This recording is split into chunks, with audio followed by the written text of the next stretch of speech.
Hello and welcome to the Employment Group podcast. And I'm Adam Williams, and today we're going to be talking about potential changes and some changes that are already able to come in relation to flexible working. It's been about 15 years since the concept of the statutory right to request to work flexibly was introduced. It's probably fair to say that most employers are pretty familiar with it, but there's always been a sense amongst many employers and workers, I think, that it's something of a right without teeth, enabling the employer to refuse a request so long as it goes through the motions, so to speak. But we've seen some seismic changes to working patterns of many as a result, partly of the pandemic and partly because of changes to the way that everybody works and the gig economy developing, etc. And now we have a consultation paper revisiting the issue of flexible working and the extent of the worker's right to work flexibly that comes in following on from some changes that have already been announced in relation to this area by the government. So we're going to talk about what the changes are that we already know about and that are coming in. We'll talk about what the other potential changes might look like. And we'll also touch on whether, irrespective of any change to the underlying legislation, there are things that we all need to be doing as employers and HR professionals now to ensure our approach and policies around this area actually reflect the realities of our workplace that may be very materially changed as a result of other changes in the last few years. So with me to discuss the future of flexible working are Rustom Tata, partner and head of the employment group at DMH Stallard. Rustom has a wealth of experience advising businesses and organizations in complex employee relations issues, and that includes changes to working practices. And Greg Burgess, who a partner in the DMH Stallard employment group as well. And Greg advises businesses of all shapes and sizes and across multiple sectors on their staffing issues.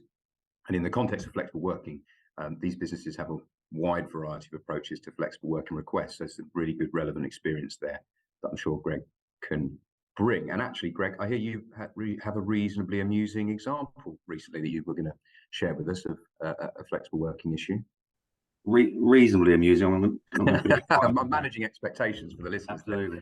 No, well, we see all sorts of different requests for all sorts of different reasons, but I did have a client recently who has a factory, and their production manager who runs a factory and the team of people in the factory, he put in a flexible working request because he wanted to work from home, even though he's got to run a team of people in a factory. Yeah. And his reason for making the request was that he felt that he could do more at home.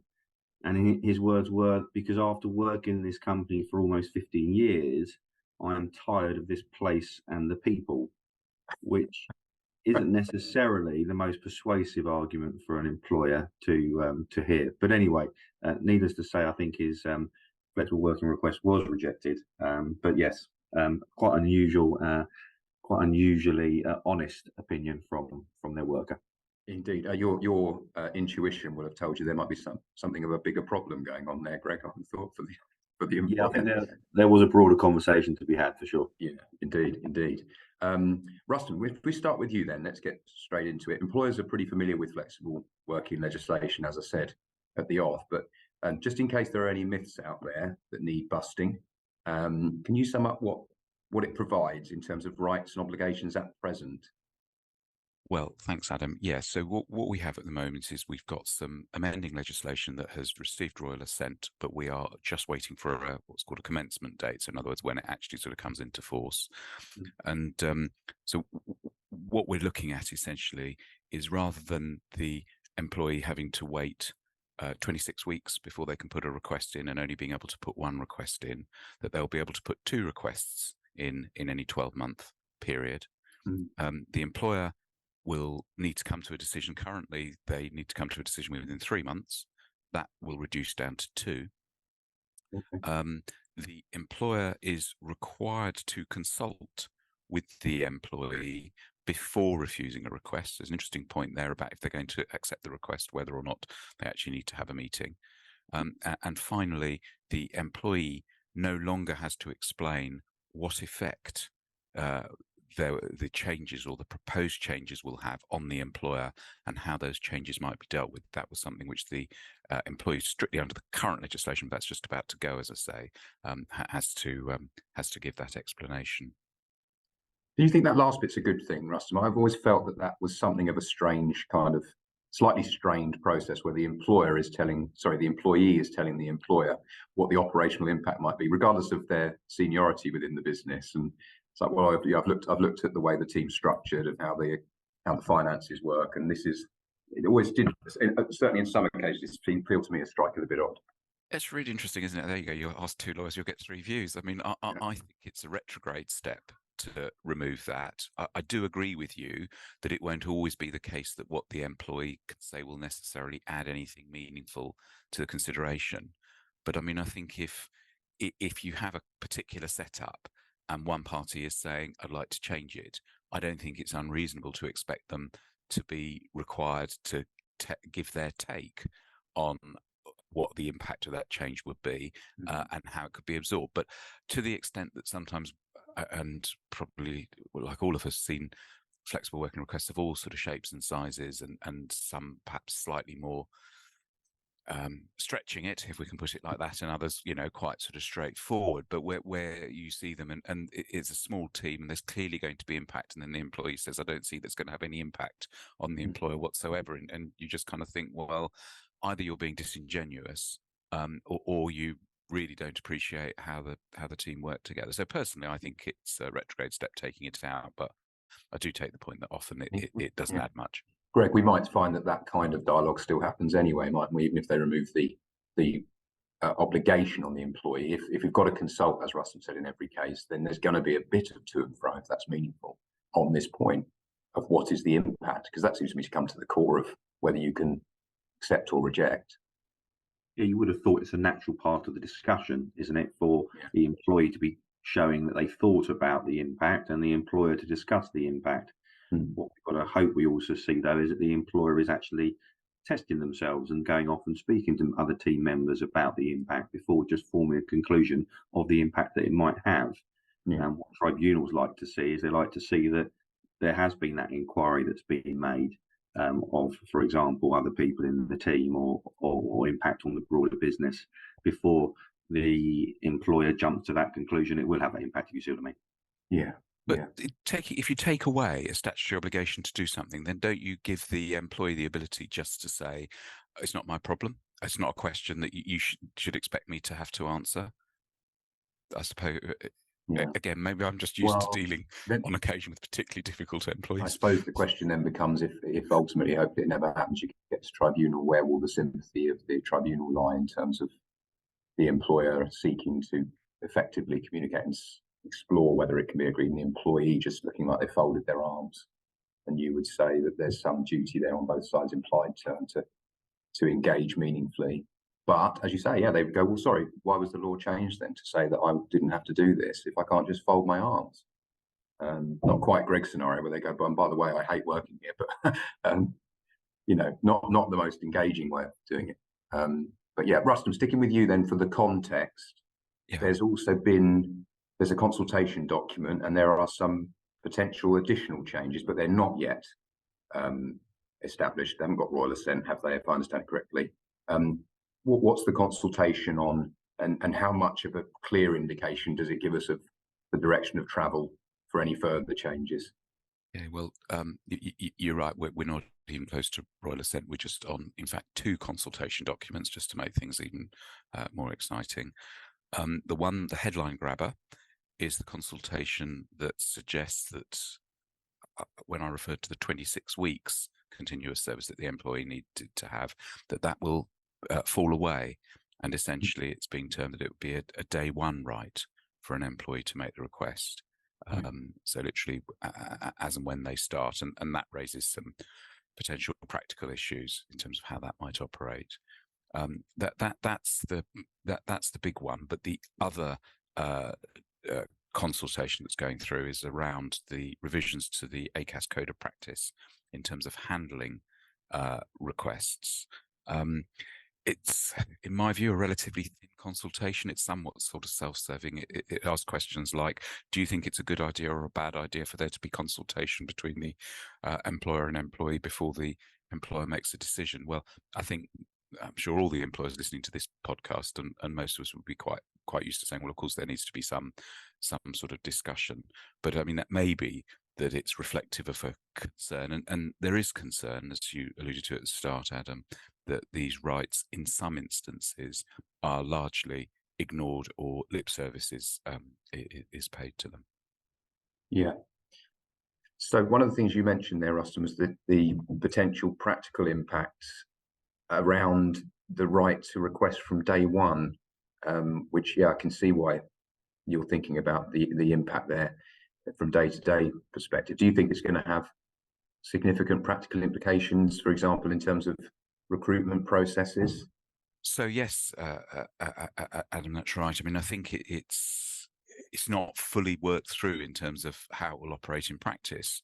I mean, will an employer, for instance, as part of the recruitment process, or maybe at the point of offer, say, ask the prospective employee, do you want to make a flexible working request, or do you intend to make a flexible working request?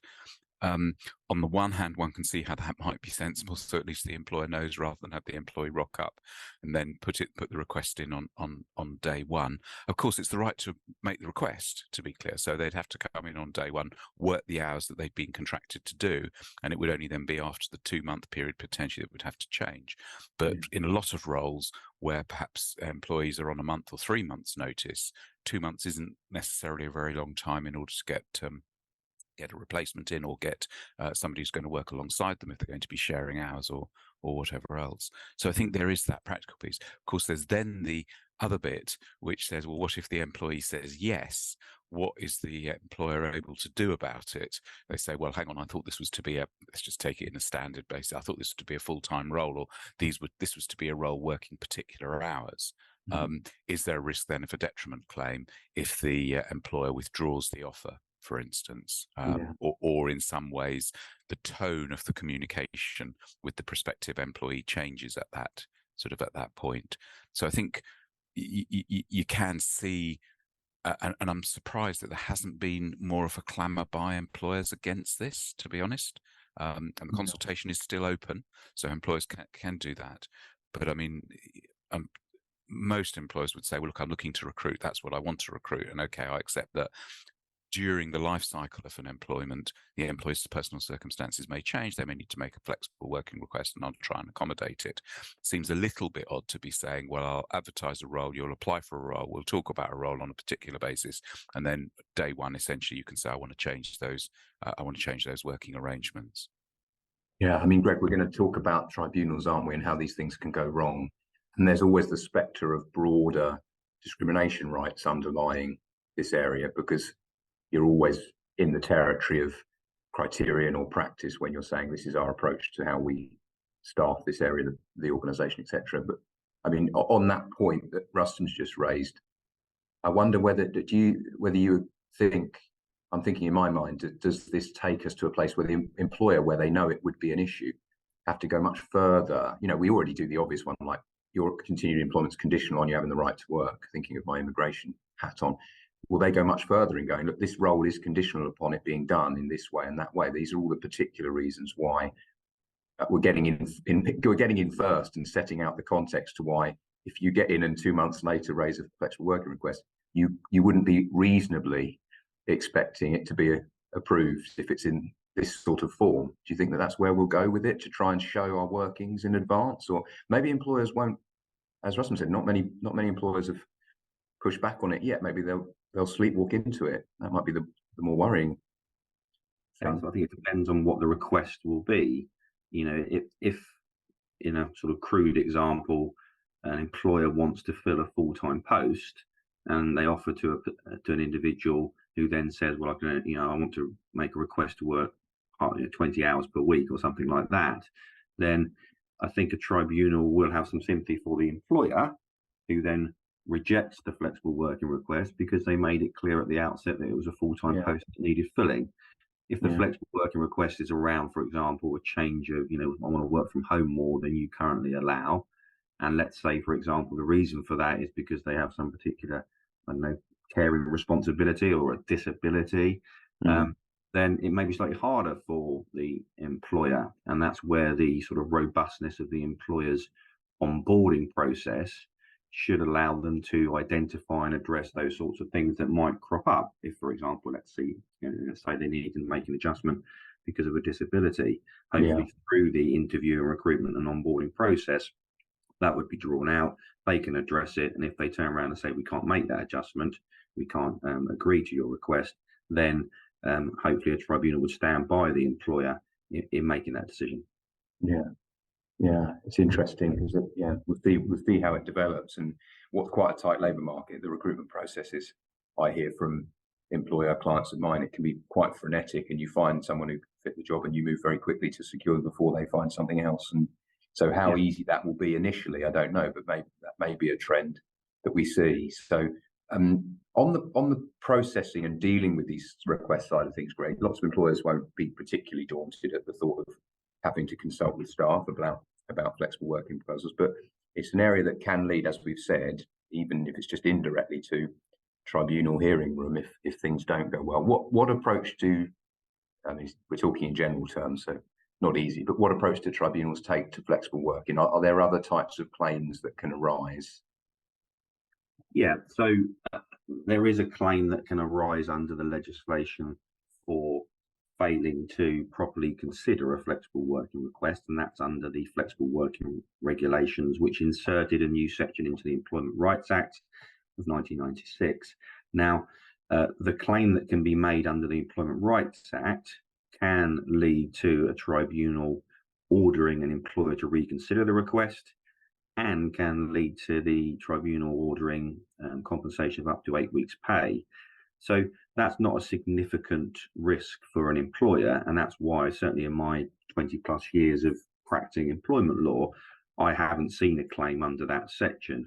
What I have seen, though, and what we see quite frequently, is discrimination claims, which arise from a consideration, often a rejection of a flexible working request. And that's where the risk, and that's where employers need to be on their toes. So just to give an example, a case I dealt with about 15 years ago, it was now, involved an employer based at Heathrow Airport, a ground handling company, and they had a lady who worked as one of their shift managers, and she went on maternity leave to have her second child. When she came back from maternity leave, she put in a flexible working request saying that because of my childcare responsibilities, I can no longer work your shift pattern. It was a fixed rotating shift pattern, 4 on, 4 off, and so forth. She said, because I've got a child, I'm the primary childcare in our relationship, and therefore I want to make a flexible working request. And the way she then presented that to the tribunal was as an indirect sex discrimination claim. And what the tribunal said was that there was a provision criterion of practice, and that was the requirement to work fixed rotational shifts, and it disproportionately affected female employees because they were primary child carers, and the employer was unable to justify why imposing that requirement in this particular circumstance was justifiable. And so the claim for indirect sex discrimination for this lady called Mrs. Garcia Bello was successful. And that's where we see often flexible working requests go in the context of tribunal claims. We also see claims by disabled employees who require a reasonable adjustment to their working pattern. And it's quite clear from the EHRC's statutory code of practice does state quite clearly that for disabled employees, a reasonable adjustment can be to consider flexible working. So I've talked about discrimination, I've talked about reasonable adjustments claims. An employee can resign and claim constructive dismissal, and there's clear case law that a resignation in response to a rejection of a flexible working request can give rise to a successful claim for constructive dismissal.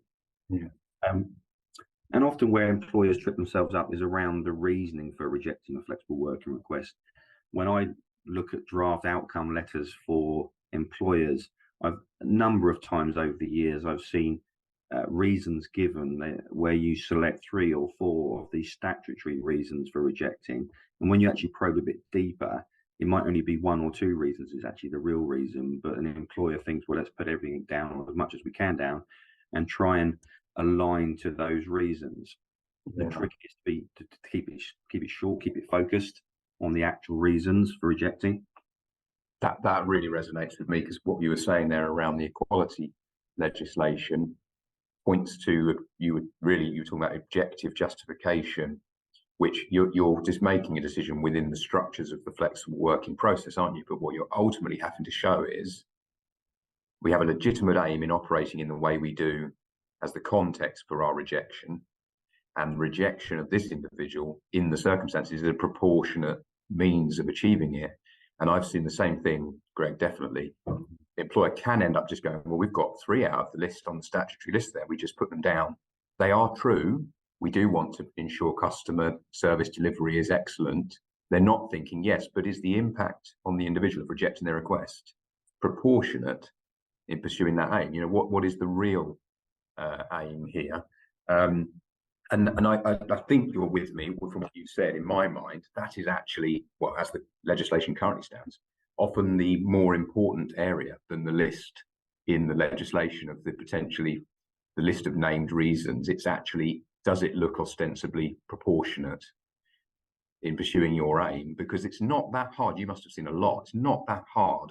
I say hard, that's a cynical, gives away a cynic, but I'll put it another way. Oftentimes there will be an underlying angle to say there's a discrimination issue here.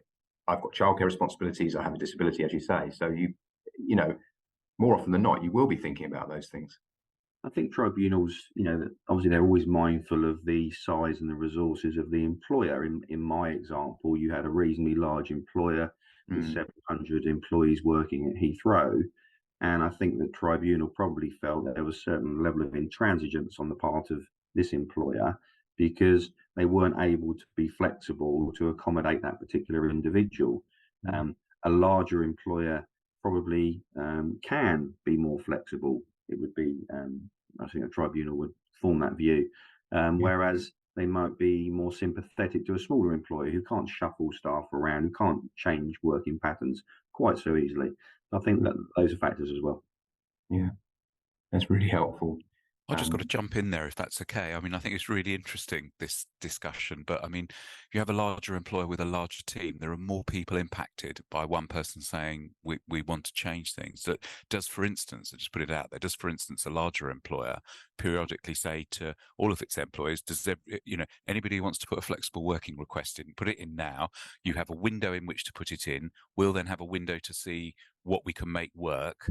Is that something either of you have ever come across, or something that you think would make sense? Because you can see, yes, in a notionally, and it's always been said, and obviously we're used to size and administrative resources being key in ordinary unfair dismissal claims, but actually having more employees impacted and disrupted by somebody that wants to change it is, I think, impactful there. And you can also see how it can lead to bad feeling amongst sort of fellow employees.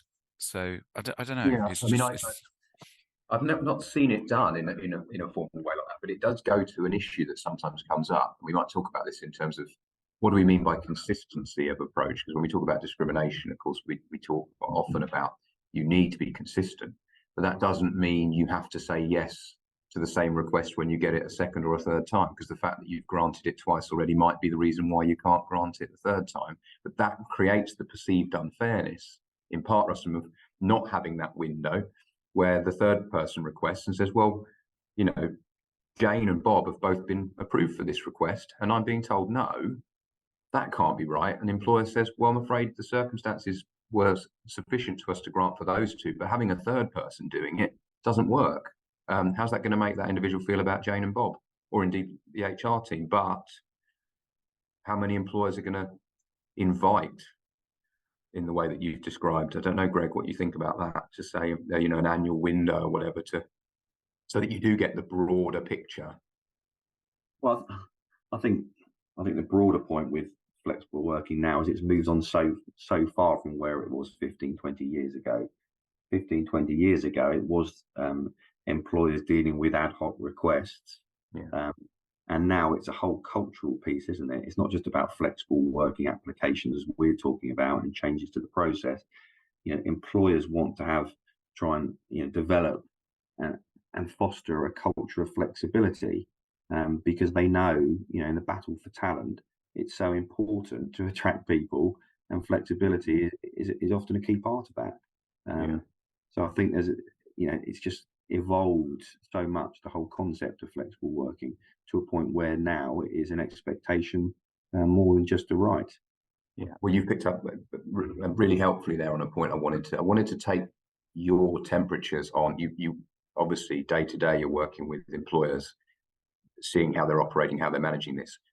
On Greg's point, we've gone through massive change, particularly in the last few years around COVID and the higher discretion in many companies on how and where you can work, differing degrees, clearly, within different teams and organizations. There's also different sectors where that may be not possible at all, like shop workers. Rustom, starting with you, do you think employers have already adapted in a way that makes them ready for these reforms and the shift in approach we're talking about, or are we in reality still catching up with ourselves in terms of actually what the working world looks like now and the expectations of employees in what is a tighter labour market?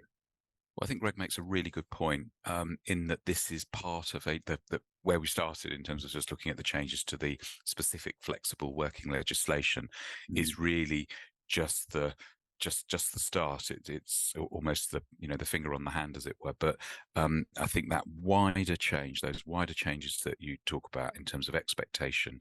I mean, there's lots of chat at the moment in the general press about the 85%. And saying, that's as much as I'm prepared to give to my employer on any day, and actually I want to give less than that.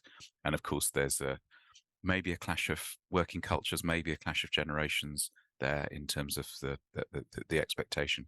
But Adam, also, I think it's absolutely right to recognise that it's very easy in this context to think about flexible working requests, ability to go and work remotely from the beach or whatever, as though that is what is happening in the overwhelming majority of employments. It isn't, because if we look at where the huge numbers of employees continue to be employed, they are in time and location sensitive roles. You talked about retail, obviously hospitality. You have to be there when you're there, and you have to be in the place where you're required. You can't say, actually, I want to work remotely, or this day I want to work at home because the delivery is coming, or whatever.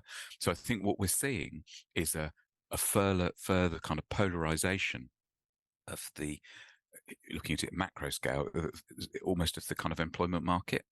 And those employments with employees where they have a relative degree of discretion over what they do and how they do it, and then that's now being extended to where and when they do it. And at the other end, and I think I know you want to come on also to, or we will come on, I'm sure, just to the other consultation looking at the gig economy, and now the consultation in the context of, I guess, on the back of some of the things that came out of the Taylor report. What are we going to do, or what are the changes to be made for those on 0 hours contracts? The one change that came in a few years ago was the ban on exclusivity clauses if somebody was in a 0 hours contract. But so I think there's that increasing polarization. And as I say, whilst it's important for lots of employees, it's not the case it's going to apply across all sectors and for everyone. Yeah, I mean, just quickly, it's not for us to opine as lawyers, I suppose, but you wonder whether, we've talked about effects on the labour market and the inability of employers to find people to fill certain roles, and that could feed into it, that people are looking at those roles where they've got to get on a bus and turn up each day and go, I'd rather not do that. I'd rather do one of these many other types of job, although they're fewer in number, where I can work from my kitchen table or whatever.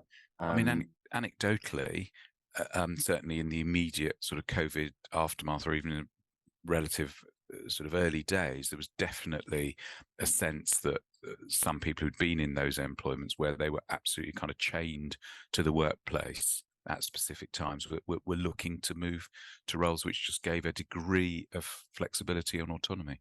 Yeah, it's really interesting. And of course, we've got AI coming in that maybe, who knows whether that's fueling the the change, or whether it's having to, through necessity, fill the gap if we have fewer and fewer people doing what roles that would otherwise require a human being there in the room. But yeah, I did want to pick up on the stable pattern sort of point, Russ, if we can put it that way. Yeah. Because it's almost the inverse of this, isn't it? This is all about empowering workers in one way or another to be able to make requests and have it properly heard. That's a gross generalization, but that's on the flip side, saying this is where they don't want flexibility, they want certainty. And actually, for some employers, that may be more challenging, where they've wanted to have actual pattern, whatever you want to call it. And in fact, their demand for, their need for people is such that that's actually economically the only way they can really make it work. And they're going to be, getting the inverse of a flexible working request, saying, no, I want you to commit. There's not really a question in there, is there? It is a bit like that. You're just sort of pondering how that's going to work. Well, I think there is a question in there, and I think you're absolutely right. I mean, I think there's the on the one hand, there is the paradox of a swathe of employees having, I suppose, increased rights, increased stability, increased expectation, and employers largely yielding to that. At the other end, you've got those people who are in old money, very unstable, precarious employment relationships without any particular right. They might have an expectation of work, but they've got no right of work, and of course that feeds to income. So the consultation around the right to be able to make a request for, as it were, formal hours of work, formal terms when they will be paid, irrespective then of whether or not the employer has actually got work for them to do at that point. That is quite a change. Although in many ways the proposal doesn't go anything like as far as the Taylor Review, which at the time, of course, most people were criticising in not going far enough. But one of the things, for instance, Taylor Review said is that if somebody is on these sorts of irregular hours, that they should receive compensation if their working hours are cancelled at short notice. Yeah. So they were expecting to work, expecting therefore to be paid, and then the employer says, "Sorry, actually, I don't need you." And that, I'm sticking my neck out. That in principle, that seems like a pretty sensible suggestion. I mean, in a way, the stable pattern suggestion is great in its neatness. It's a very neat solution, but query how easy it is to actually apply, Greg, in practice. The difficulty may be that the practical reality is it's not easy for many employers to grant that request. I touched on, the pressures economically of having a workforce that you have to pay even if you don't need them, and some of the pandemic issues of sort of leaned in on that, made that more apparent with service industry, quiet times of the month, sometimes not predictable. So probably maybe it sits somewhere in between these two, stable on one side and flexible on the other. Greg, a lot of noise. I mean, it always grabs headlines because it's an easy one to understand the concept of, I guess, as readers of the newspapers or whatever. The 4-day week. How much? There's been a lot of talk about companies embracing that. Has that really happened? And if so, how successful has it been? Have you had any clients that have been trialing it or heard anything around it? Had any clients, I must admit, who have taken part in any sorts of trials, and I'm not sure across our group that I've heard of any of our fellow partners who are dealing with clients who have moved to a 4-day week. I may be wrong. What there was, the noise in the press last year, certainly the second half of last year, was around a pilot study, which was run by this campaign group called the 4-Day Week Global. Yes. And the pilot study was a 6-month study, which had around 60 companies taking part, which was about 3,000 employees in total. Yeah. And it ran in the second half of 2022. The results were quite interesting and quite positive. Of the 61 companies that took part, 56 either extended the trial beyond the 6 months or they made it a permanent change. Now, of course, it's only going to work for certain companies in certain sectors. Of course, it doesn't work necessarily in a service sector employer, because you're meeting the demands of your clients, and that may not work for a 4-day week. But certainly the results were pretty positive for those companies that took part. Yeah, that's interesting. I think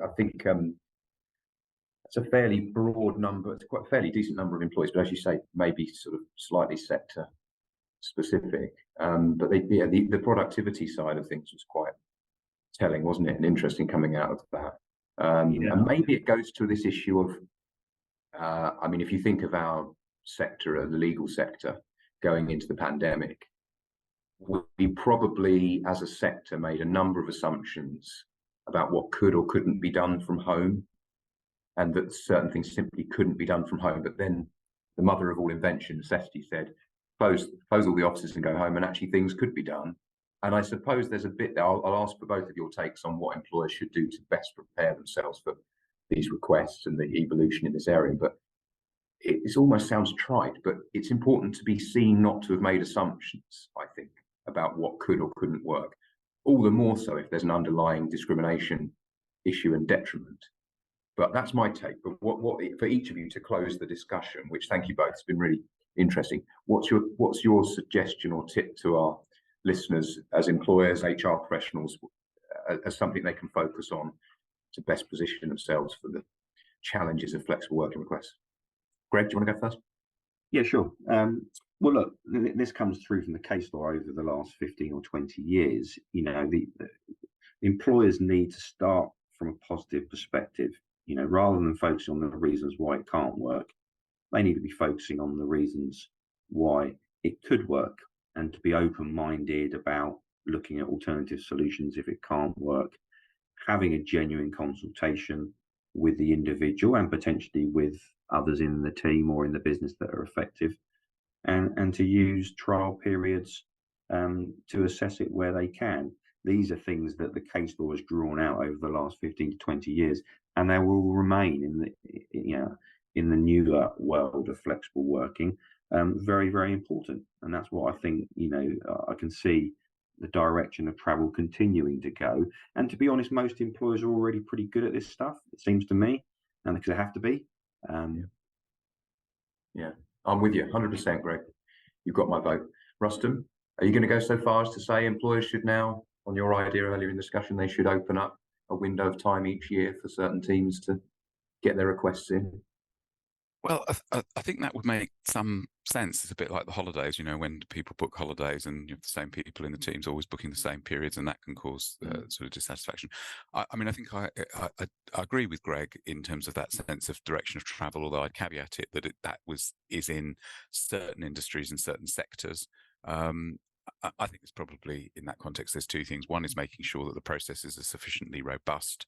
And I think in the context of, for instance, the changes to the actual flexible working legislation, that reduction in time for consideration and response in relation to a request moving down from 3 months to 2 months, that's obviously important that that's factored in. It's a very practical thing. I think at the same time, there's obviously an increasing push on employers to look at, and dare I say it, be seen to be looking at changes, maybe flexing the working arrangements and the working model for their staff, although that's probably then a more long-term change. Yeah, thank you. There's lots of food for thought there. That was a really helpful and interesting discussion. We've got some changes we know still to take proper shape, but really good overview of the ones we know are coming in, and revisiting some issues which probably we're recognising have always been there and will continue to be important. So thank you both. Thank you, Greg. Thank you, Rustom, for your time today. I'm sure we'll see you again on a future session. Everybody listening, you can find more information on our website. As you know, you can follow the podcast wherever you get your podcasts and on LinkedIn, and we'll look forward to another session and having you join us very soon. Thanks very much.